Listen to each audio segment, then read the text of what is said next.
Buenas noches a todos y gracias por la asistencia a este primer Journal Club de la Sociedad Dominicana de Fisiatría. El mismo tendrá como eje central el síndrome de post-COVID, un tema que es de mucho interés para el médico fisiatra y estará siendo discutido en la noche de hoy de la mano de dos de las residentes de los dos programas de residencia de la República Dominicana. En este caso, discutiendo dos artículos novedosos y de mucho interés que tienen que ver con la afectación multisistémica del síndrome post-COVID y de los efectos beneficiosos del ejercicio de dicho síndrome de post-COVID.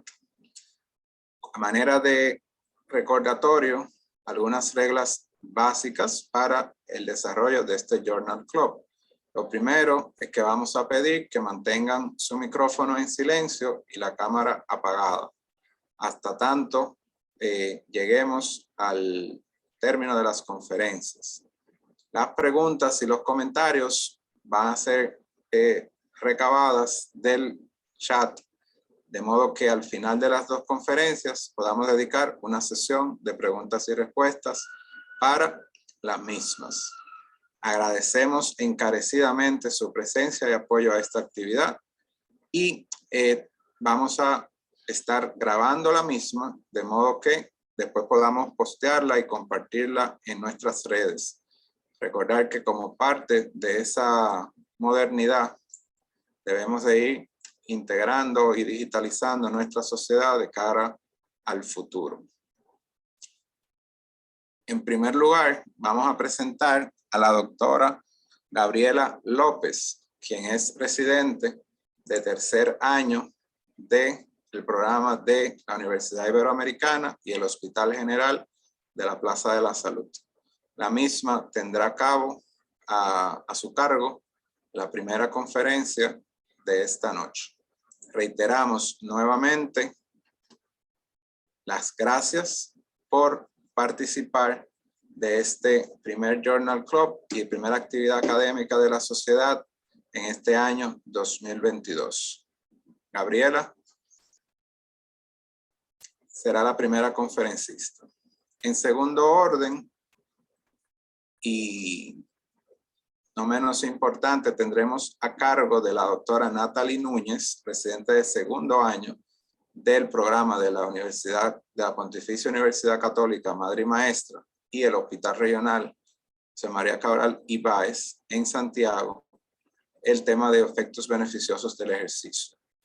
Lo vamos a hacer en ese orden básicamente porque ellas van a seguir una línea de tópicos que también van a desarrollar y eso nos permite organizarnos de cara a la sesión de preguntas y respuestas. Así que sin ningún otro pendiente, voy a dejar de compartir pantalla para permitir que Gabriela ya pueda empezar.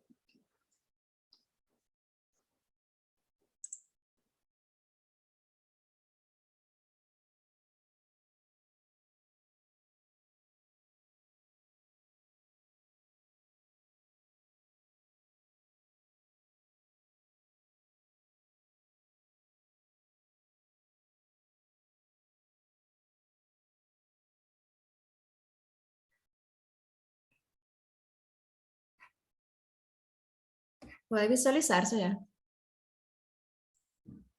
Sí, lo tiene que presentar. Sí.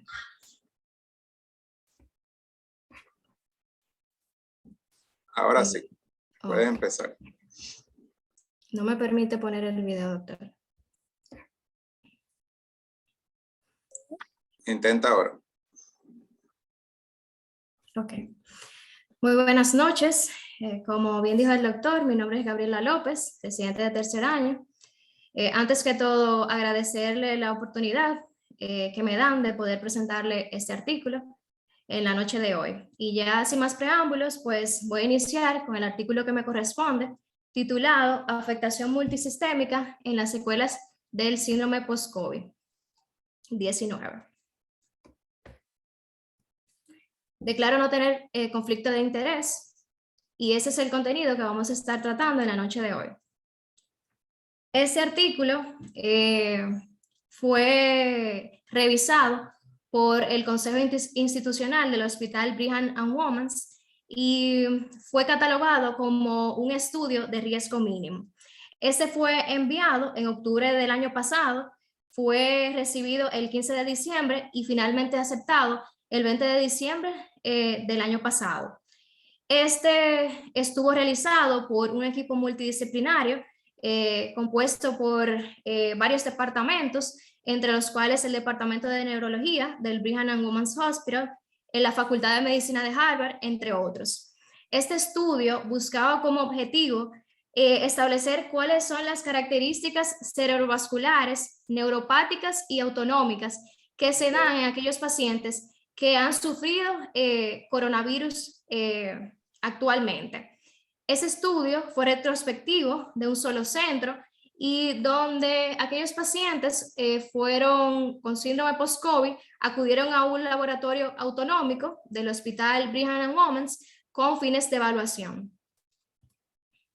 Esta enfermedad de etiología infecciosa, como bien lo sabemos, causa el síndrome respiratorio agudo severo causado por el coronavirus tipo 2, y estas secuelas posagudas del COVID-19, que también se conocen como síndrome post-COVID o por sus siglas en inglés PAS, no es más que la persistencia o el empeoramiento de los síntomas, y estos sobrepasan las 4 semanas. También un dato importante es que pueden haber nuevos síntomas que sean atribuibles a la patología, y esto se ve en el 20 al 60% de los pacientes. Dentro de la sintomatología más común tenemos la disnea, la fatiga, la intolerancia ortostática, la confusión, entre otras.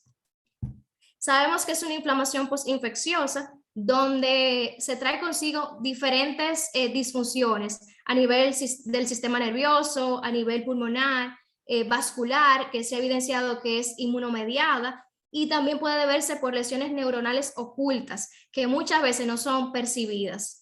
También tenemos el síndrome de taquicardia postural, en sus siglas en inglés síndrome de POTS. Son síntomas similares, pero están relacionados a una reducción del flujo sanguíneo cerebral ortostático y también se relaciona a la disautonomía. El síndrome post-COVID está asociado a todas esas alteraciones. Dentro de la metodología del estudio, tenemos los criterios de inclusión que estaban en los pacientes adultos de 18 años o más, diagnosticados con enfermedad de COVID-19 por PCR, positiva para SARS-CoV-2, con finalización de pruebas autonómicas integrales, más las biopsias de piel, disponibilidad de los expedientes médicos electrónicos de aquellos que fueron elegidos, cumplir con los requisitos de inclusión para el síndrome post-COVID y para los controles que fueron utilizados en el caso del síndrome de POTS, con edad y sexo paralelo, que satisfagan los criterios previamente mencionados, y se utilizó un grupo control que estaban asintomáticos con edad y sexo similar, y este último grupo pues se tomó de un estudio que se realizó en la Universidad de Massachusetts, que utilizaron el mismo protocolo de Brigham Hospital. Dentro de los criterios de exclusión estuvieron los trastornos metabólicos, ácido base o anemia que tuvieran repercusión importante a nivel del flujo sanguíneo cerebral o a nivel del sistema respiratorio. También evidencia de alguna enfermedad cardíaca o pulmonar, presencia de trastornos asociados a neuropatía de fibras pequeñas, secundaria o disautonomía, como por ejemplo, y bien conocemos, la diabetes mellitus, el consumo excesivo de alcohol, también patologías de etiología viral como el VIH, la hepatitis C, entre otras. Evidencia de neuropatía de fibras grandes a nivel del examen neurológico o alteraciones a nivel de los estudios de conducción nerviosa, el uso de medicamentos que pudieran afectar el sistema nervioso autonómico durante la prueba y por último, la incapacidad para completar el protocolo de Brigham. Dentro de los instrumentos que fueron utilizados, la escala numérica para la evaluación de la fatiga, de calificación de fatiga para artritis reumatoide de Bristol, por sus siglas en inglés BRAF, NRS. Esta escala consta de 4 aspectos: evaluar el físico, el cognitivo, el emocional y las actividades de la vida diaria.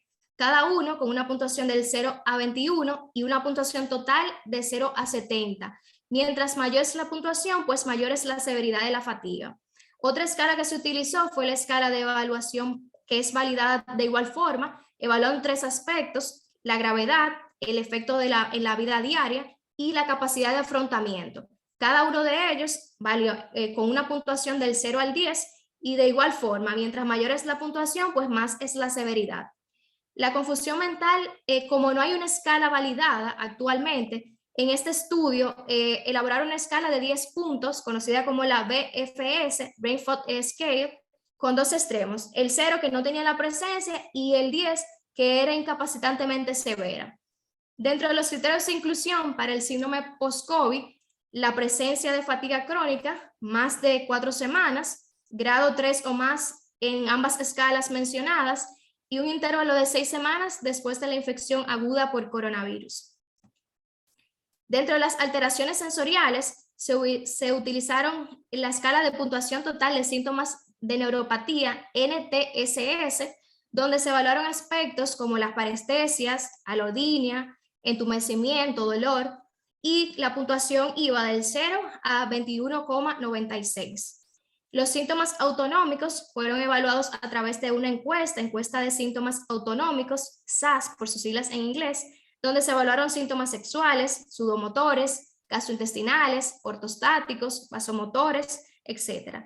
Aquí varía un poquito la puntuación, si es mujer o hombre. Si es mujer es de 0 a 55 y si es de hombre de 0 a 60. Y para valorar la disnea ellos utilizaron la escala de Bohr modificada.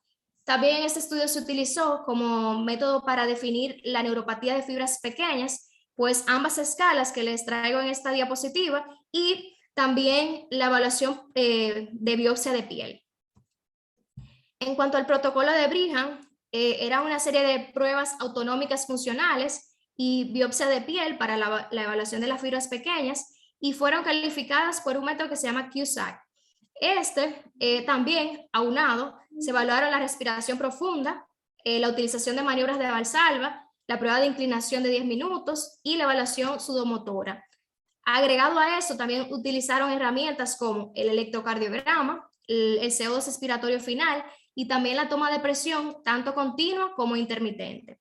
Se utilizó la oximetría de pulso digital y la velocidad de flujo sanguíneo cerebral, específicamente en la arteria cerebral media, y eso lo hicieron mediante el Doppler transcranial. Y esta fórmula que ven aquí en la diapositiva fue la que utilizaron para tener el porcentaje correcto.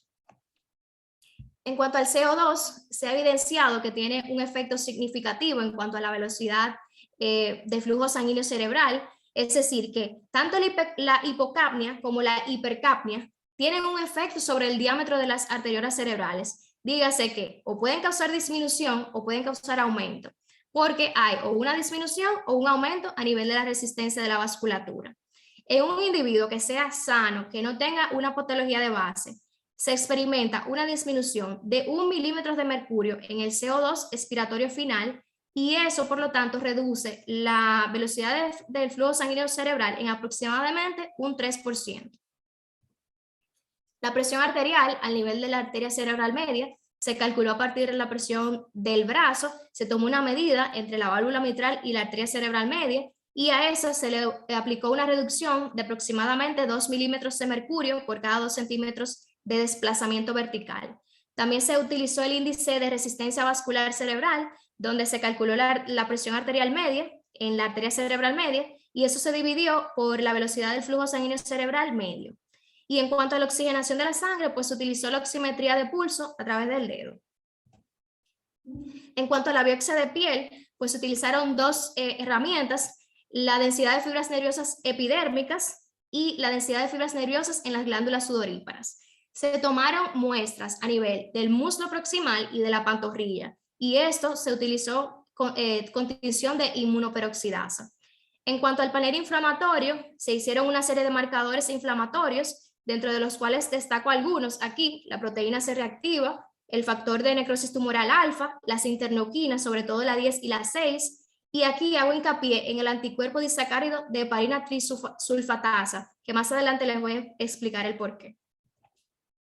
En cuanto a los resultados, estos pacientes que acudieron con síndrome post-COVID fueron 16, todos tuvieron sintomatología leve, fueron tratados de manera conservadora, algunos utilizaron oxigenoterapia domiciliaria.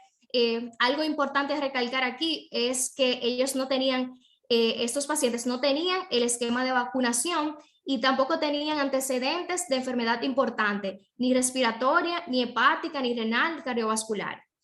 De esos 16 pacientes, basándolos en los criterios de inclusión del estudio, pues 9 fueron elegidos y 5 fueron descartados. 2 porque estaban en medicación vasopresora y 5 porque tenían o disautonomía o neuropatía de fibras pequeñas. Entonces, de esos 9 pacientes con síndrome post-COVID, tenían una edad aproximada de 35.8. Eran 9 mujeres, todas blancas. Fueron emparejados por edad y sexo con el grupo control de POTS, que eran 10 pacientes, 9 mujeres, un varón, todos blancos, con una edad promedio de 36.3. Y un grupo control sano, que eran 15 pacientes, con una edad promedio de 40.1, 13 mujeres, 2 hombres, y todos blancos. Los pacientes que tenían síndrome post-COVID tuvieron una disautonomía leve pero generalizada. La puntuación del QSAC tenían, y falla autonómica, era menor en los pacientes que tenían síndrome post-COVID en comparación con los de POTS. La difusión parasimpática estuvo en el 44% de los pacientes que tenían síndrome post-COVID y en el 20% de los pacientes con síndrome de POTS. Disfunción adrenérgica con respuestas anormales frente a la tensión arterial, utilizando la maniobra de Valsalva en el 100% de los pacientes con síndrome post-COVID y en el 70% con síndrome de POTS. Y también se identificó disfunción sudomotora en el 56% de los pacientes con el síndrome post-COVID y en el 70% con síndrome de POTS. Durante la prueba de inclinación o TIL test, el volumen del flujo sanguíneo disminuyó en ambos grupos, eso es comparándolo con el grupo control.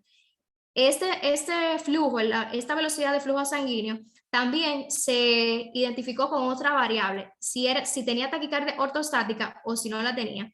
6 no la tuvieron y 3 sí la tuvieron. Y la presión arterial ortostática fue normal en todos los grupos.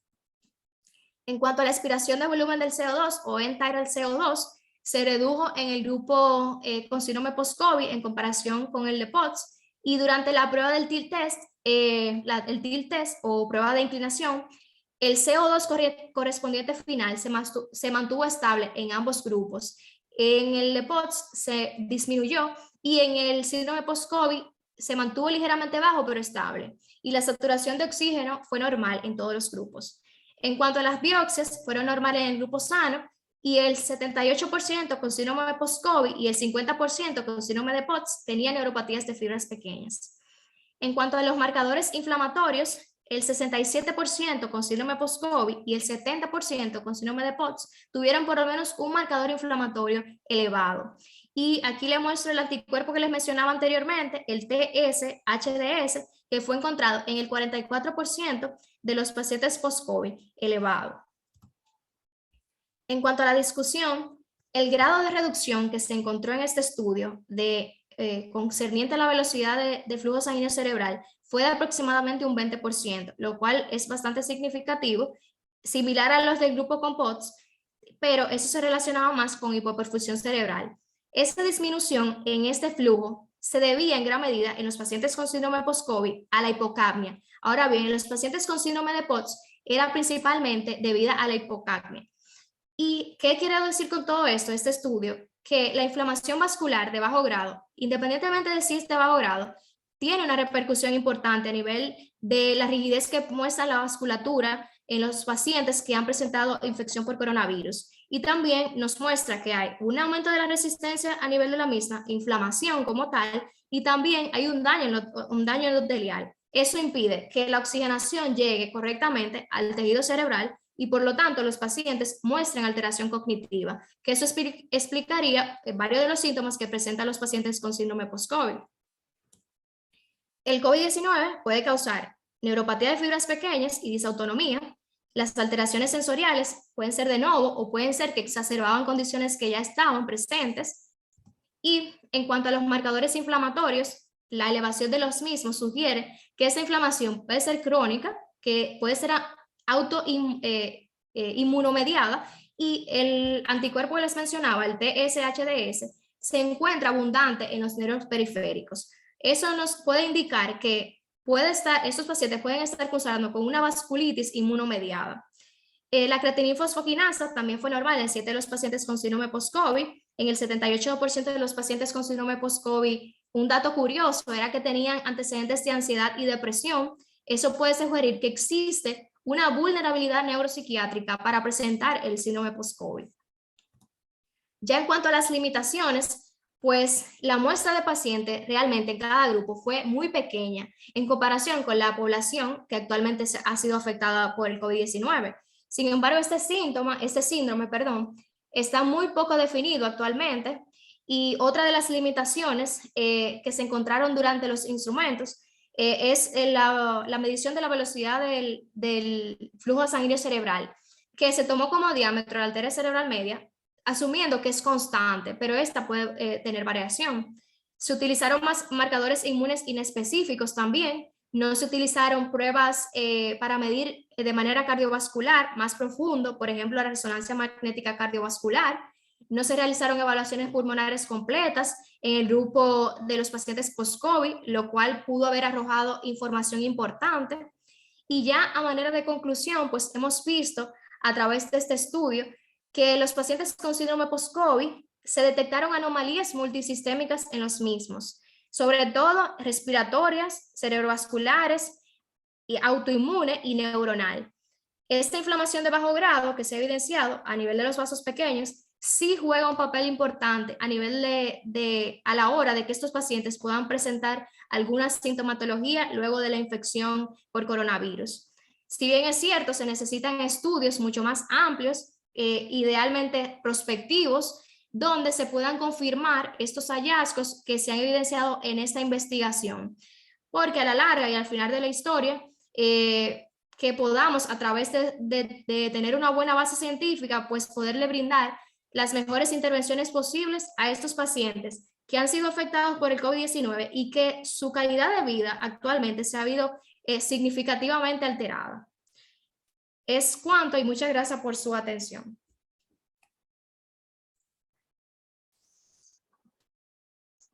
Excelente presentación, Gabriela. Te felicito.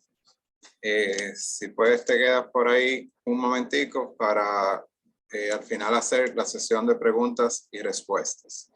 Agradecemos nuevamente a todos los presentes por formar parte de este primer Journal Club que busca discutir artículos de vanguardia y de actualidad en lo que es la fisiatría en el mundo. En este momento, en esta jornada, hemos escogido el síndrome de post-COVID por la importancia que le merece.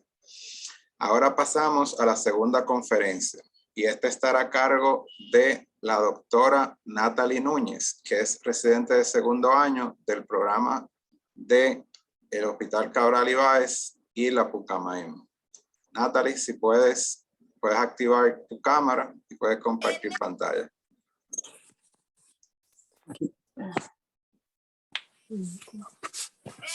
Buenas noches.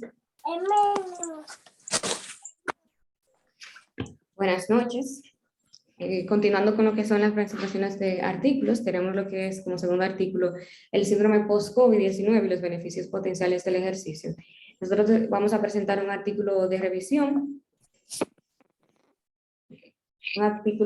bibliográfica que se ha publicado en la Revista Internacional de Investigaciones Ambientales y Salud Pública por los autores Amaya Jimeno Almanzar, Jesús Payares, Ángel Buendía Romero, entre otros. Este artículo fue publicado el 17 de mayo de 2021, fue recibido el 22 de abril del 2021 y aceptado el 14 de mayo de 2021. Entonces tenemos que hasta el 10 de abril, fue realizado, en España. Hasta el 10 de abril del 2021 se han notificado más de 127 millones de casos de infección por la enfermedad por coronavirus en todo el mundo. Este es un virus de RNA de cadena simple con polaridad positiva con una cápside helical que es responsable de un nuevo tipo de infección respiratoria aguda y neumonía típica con potencial de evolucionar a un síndrome respiratorio agudo severo, que se describió por primera vez en la provincia de Wuhan, en China, el 31 de diciembre de 2019. Se ha reportado en este artículo que entre el 10 al 20% de los pacientes con COVID-19 con síntomas agudos han evolucionado a una fase de persistencia de las manifestaciones clínicas que duran más de un mes. Esta condición está afectando cada vez más a un alto número de personas a medida que evoluciona la enfermedad. En particular, el manejo efectivo a lo largo plazo de los efectos del síndrome post-COVID es un desafío que requiere conciencia. Existe una evidencia abrumadora de lo que es una prescripción óptima de los ejercicios para la salud a largo plazo, a corto y a mediano, que previenen, rechazan, mitigan y pueden hasta revertir lo que es una gran cantidad de enfermedades metabólicas, pulmonares y cardiovasculares. Y de mayor importancia para nosotros a nivel musculoesquelético. A pesar de que no hay datos sobre los beneficios del ejercicio en el síndrome post-COVID, las últimas recomendaciones enfatizan la necesidad de la actividad física ajustada a los síntomas y el ejercicio personalizado para poder iniciar lo que es un programa de rehabilitación. Y se dirige como una terapia prometedora y eficaz para poder mitigar los síntomas posteriores a esta enfermedad. El término de COVID prolongado tenemos que tenerlo bien en cuenta porque engloba tanto lo que es el síndrome post-COVID como lo que es el síndrome sintomático continuo. Y el COVID prolongado se usa comúnmente para poder describir los signos y síntomas que continúan o se desarrollan después de la fase aguda del virus. Entonces tenemos el COVID sintomático continuo que va a durar de 4 a 12 semanas y el síndrome post-COVID que es a partir de 12 semanas durante o después de la fase aguda de la presentación de los síntomas de la fase aguda. Por lo que el Servicio Nacional de Salud del Reino Unido definió este síndrome como signos o síntomas persistentes e inexplicables durante las 12 semanas o después de la infección de la fase aguda, como mencioné anteriormente. Aquí podemos ver cómo en la fase aguda tenemos una replicación activa viral con inicio de la respuesta inmune del huésped dentro de las 4 semanas y luego tenemos el continuo que tenemos una actividad inflamatoria postaguda con una respuesta inmediata del huésped, tanto inmunomediada, y que va a hacer que todavía va a tener persistencia de la replicación del virus que va a conllevar a lo que es una disfunción orgánica. Luego de las 12 semanas es que se presenta lo que es el síndrome post-COVID, el cual la fisiopatología, la patofisiología no está totalmente conocida y no se conoce la vía molecular por lo que se desarrolla el síndrome. Entre las manifestaciones clínicas se han identificado más de 200 manifestaciones de esta enfermedad, por lo que teniendo en cuenta la naturaleza multiorgánica, es lógico que pueda poder afectar cualquier tipo de órgano y se manifieste de cualquier forma.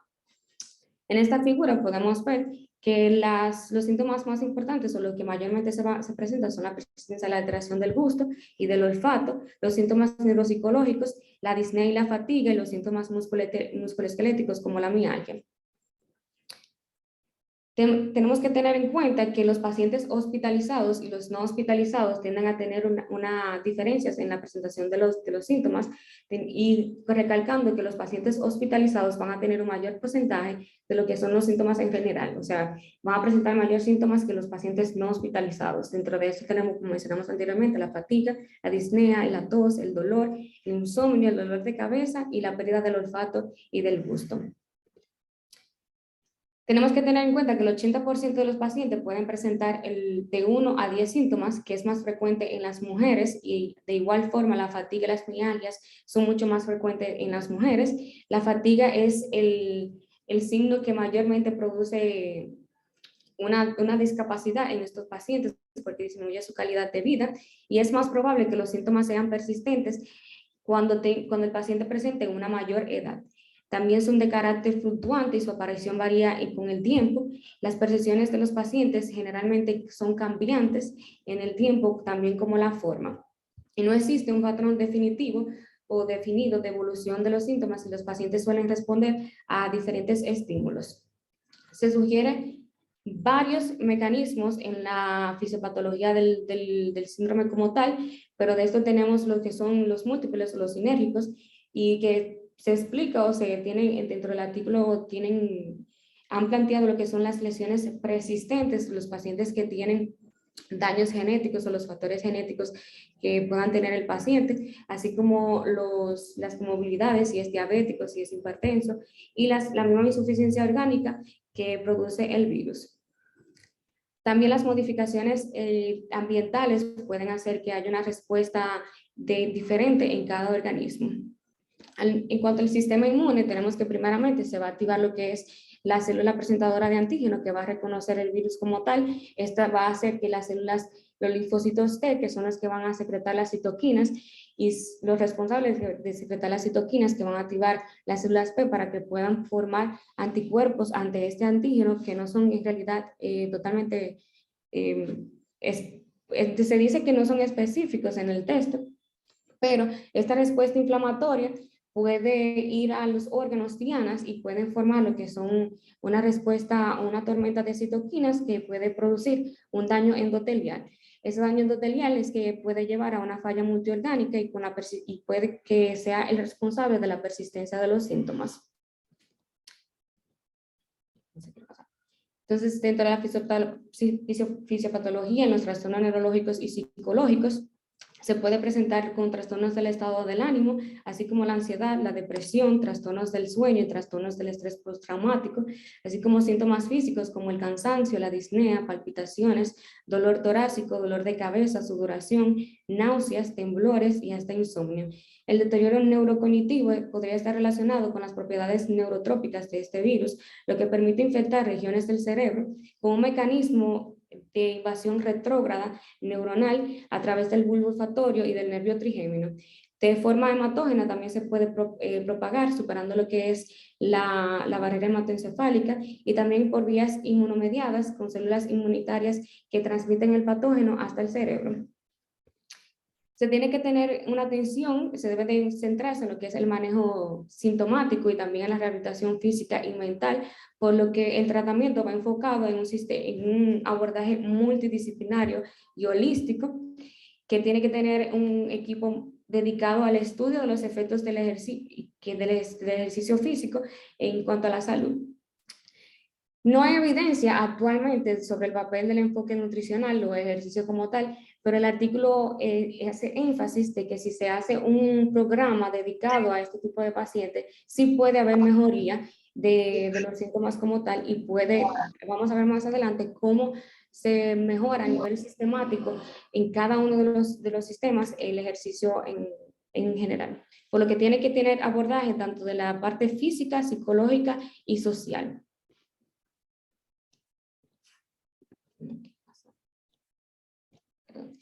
Aquí vamos a ver lo que es en este cuadro, como ya se ha mencionado anteriormente, las manifestaciones clínicas a nivel de cada sistema y los beneficios en cada sistema. A nivel psicológico se puede ver que hay una mejor modulación del dolor, hay menos estrés. A nivel del sistema neurológico tenemos lo que es una estimulación de la plasticidad cerebral con un aumento de las habilidades neurocognitivas, disminución de la disfunción cognitiva y un aumento de la calidad del sueño.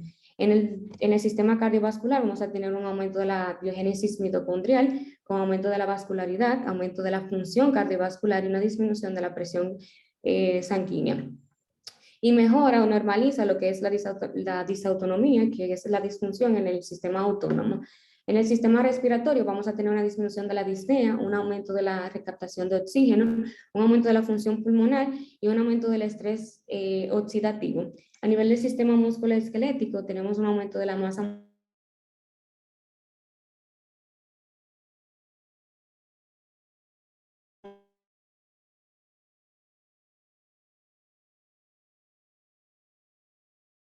muscular. Vamos a tener una mayor función del sistema inmune con actividades, con aumento de las citoquinas antiinflamatorias y una disminución de las citoquinas proinflamatorias. Y vamos a tener una menor inmunosenescencia en las pacientes principalmente de mayor edad. Esto quiere decir que no tienen una adecuada respuesta inmune. El ejercicio para la salud inmunológica vamos a tener que tiene un beneficio importante porque puede ser un ayudante para estimular como tal el sistema inmunológico, para inducir adaptaciones mitocondriales, la generación de células y la vigilancia inmunológica.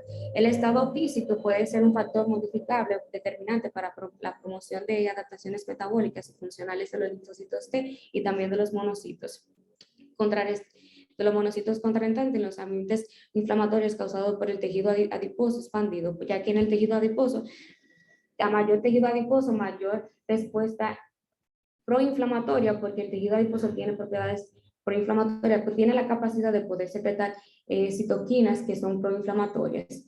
Y también el comportamiento sedentario se deben de tener en cuenta en estos pacientes, así como retrasando la inmunosenescencia provocada por el envejecimiento. Hay mayor liberación de citoquinas antiinflamatorias como la interleucina 6, la interleucina 7, 10 y 15. Existe una creciente evidencia que sugiere un efecto anticancerígeno del ejercicio a través de cambios directos de las proteínas y moléculas de RNA y metabolitos circundantes. En general, debe de tenerse en cuenta que el entrenamiento físico excesivo y exhaustivo puede causar un deterioro funcional mitocondrial, induciendo una respuesta inflamatoria sistémica disregulada y, por lo tanto, siendo perjudicial para la salud. Esto no tiene que tener mucha importancia porque las prescripciones del ejercicio tienen que ser totalmente personalizadas, individualizando entre las personas con post-COVID. Se debe también de tener en cuenta los cambios adaptativos positivos para poder mejorar la función inmunológica en general.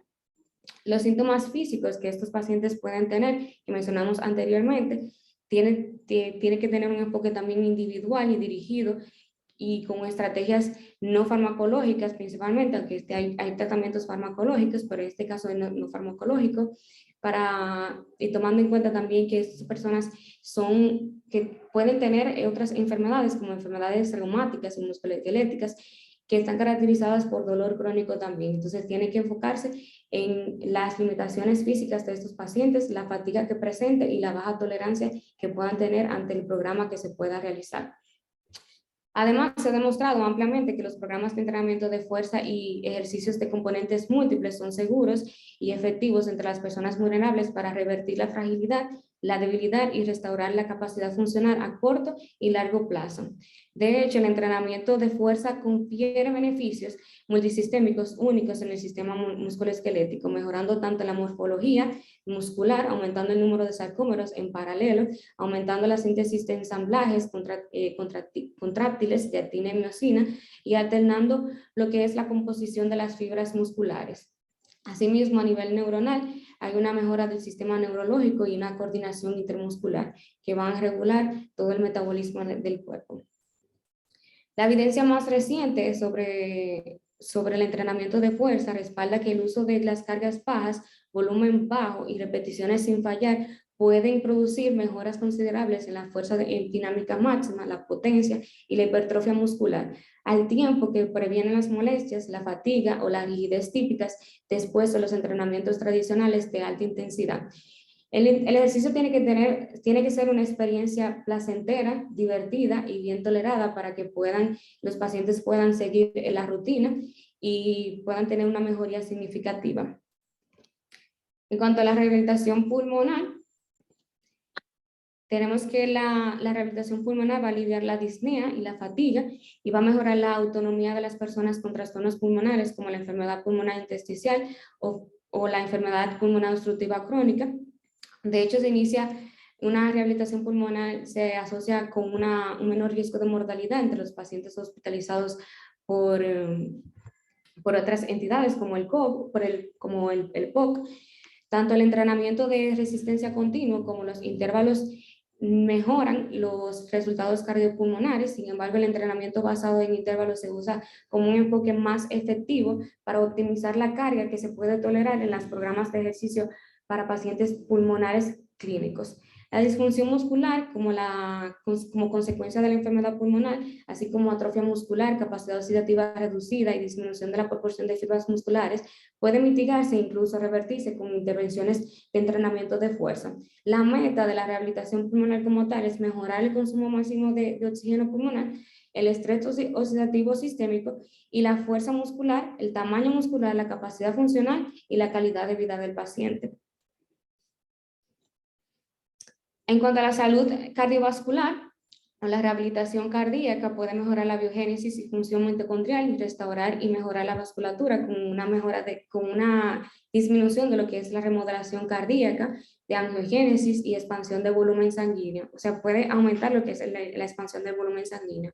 También regula lo que es la liberación de mioquinas en el músculo esquelético que pueden preservar o aumentar la función cardiovascular, así como disminución de la mortalidad y el ingreso hospitalario, la aptitud cardiopulmonar y el estado funcional del mismo puede mejorar bastante. Se debe de saber, tener en cuenta que el entrenamiento con ejercicios aerobios regulares y supervisados es un excelente tratamiento, al igual que para otras patologías como lo que es la hipertensión. Los beneficios en general de la rehabilitación cardíaca ha demostrado desde el punto de vista psicológico, mejorando la calidad de vida y también el estado de ánimo de los pacientes. Aún más, se debe de prescribir ejercicio moderado dirigido a todas las personas con enfermedades cardiovasculares. A nivel psicológico, el ejercicio puede actuar como una droga psicoactiva, aumentando y regulando lo que es el estado de ánimo. Los ejercicios de leve o de regulares o leve intensidad han demostrado que pueden ser una poderosa herramienta para poder mejorar la calidad de vida, controlar el estado de ánimo y sus enfermedades consonantes como lo que es la depresión y la ansiedad, reducir el estrés psicológico y modular lo que es la percepción del dolor, incluyendo también la evolución de las enfermedades neurodegenerativas como el Alzheimer. Tiene un papel importante porque puede regular lo que es la plasticidad, disminuyendo lo que es la rigidez en estos pacientes, aumentando la flexibilidad y el procesamiento de la información. Induce también cambios neuroquímicos y estructurales, principalmente a través de la liberación de mioquinas inducida por la contracción y el factor neurotrófico derivado del cerebro, provocando neurogénesis y sinaptogénesis. Y también puede actuar a nivel del hipocampo, como dijimos anteriormente, regulando lo que es la plasticidad y previene la disfunción cognitiva. Cuanto a las conclusiones, tenemos que el artículo presenta que existe una suficiente evidencia que sugiere que el entrenamiento físico personalizado y supervisado puede ser una terapia multisistémica y efectiva para el síndrome posterior a COVID-19. Se requiere de un examen más detallado de los efectos de los tratamientos basados en ejercicios en el síndrome posterior a esta enfermedad, para brindar información práctica sobre qué tipo de ejercicio se debe prescribir preferentemente, con énfasis en el control de la intensidad, la carga y las estrategias de adherencia. Debido a la naturaleza multiorgánica del síndrome post-COVID, existe una necesidad de realizar una evaluación sistémica y multifactorial de la capacidad física y funcional para facilitar la prescripción de programas de ejercicio personalizados. Es imprescindible un abordaje multidisciplinario e integrador que incluya las ciencias del ejercicio, donde se aborden las condiciones clínicas que puedan integrar la valoración de aspectos neurocognitivos y psicológicos, así como el impacto social que conlleva esta patología. Se justifican nuevas propuestas de investigación en la fase prolongada de la enfermedad y todos los esfuerzos que permitan una recuperación funcional completa y la vuelta a la vida anterior o mejora a su calidad de vida. Esta fue la bibliografía. Nuestra frase que ponemos al final: odié cada minuto de entrenamiento, pero no paraba de repetirme, no renuncies, sufre ahora y vive el resto de tu vida como un campeón. Nuestra foto de la resistencia, que está compuesta por nuestra residente y nuestros MA que son excelentes, y nosotros en total, en conjunto. Muchísimas gracias. Muchas felicidades, Natalie, de verdad, excelente ponencia. Muy escueta y muy organizada tu presentación. Gabriela, si puedes, prende tu cámara también. Y vamos a pasar entonces a una sesión breve de preguntas y respuestas. Ahí puedes darle al sonido, Gabriela. Voy a comenzar a revisar en el chat las preguntas que han ido y los comentarios que han ido ya haciendo los diferentes integrantes de este prestigioso panel que nos acompaña en el día de hoy. El primer comentario viene de la doctora Esmilda Rodríguez, que es residente de 4º año del programa de UNIBE y el hospital. General Plaza de la Salud. Y menciona lo interesante de la relación del estudio, en este caso, todos los pacientes no vacunados y aquellos que sí son, o compararlo con aquellos que sí son pacientes vacunados, y si lo hay, esa información o ese dato. ¿Pudieron ustedes revisar algo en torno a eso? ¿Algún cambio entre la población vacunada y no vacunada en cuanto a los síntomas del post-COVID? No, realmente de mi parte, y gracias por la pregunta de antemano, de mi parte yo no he visualizado ninguna bibliográfica que hable de la relación de los síntomas presentados por los pacientes en una población que haya sido vacunada y en otra que no haya sido vacunada. Realmente no tendría la respuesta para comparar ambos grupos. Natalia, ¿algún comentario en torno a eso? No, Okay. No tengo ningún comentario. Sí, realmente la evidencia es todavía escasa en torno a eso. Como bien mencionaba, bueno, lo vamos a tocar más adelante. Hay artículos que se van publicando en cuanto a la severidad del síndrome y la relación que guarda con algunos anticuerpos. Ya de manera anecdótica se van reportando casos de respuesta del síndrome post-COVID en pacientes que estuvieron infectados por Delta y ahora por Omicron, y vieron algo de disminución en los síntomas, pero eso todavía no está reportado. Eso habría que ver qué va a pasar en lo adelante. La doctora Rosario felicita a las dos conferencistas, y eso es un halago viniendo de la maestra, así que felicidades a ambas.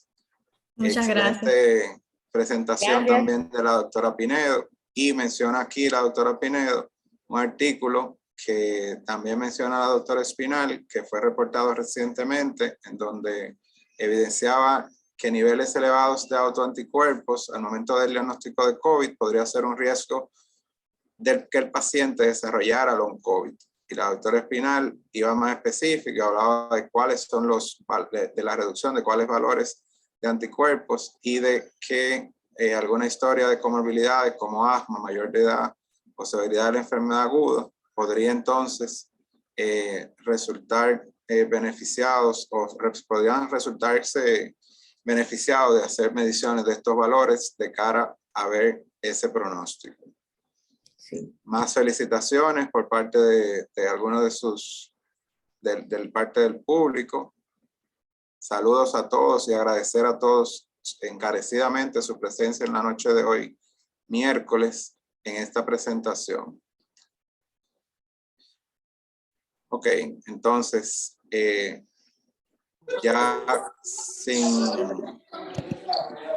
ningún otro comentario, voy a dar paso a la doctora Togarma Rodríguez, que también va a hacer un comentario final para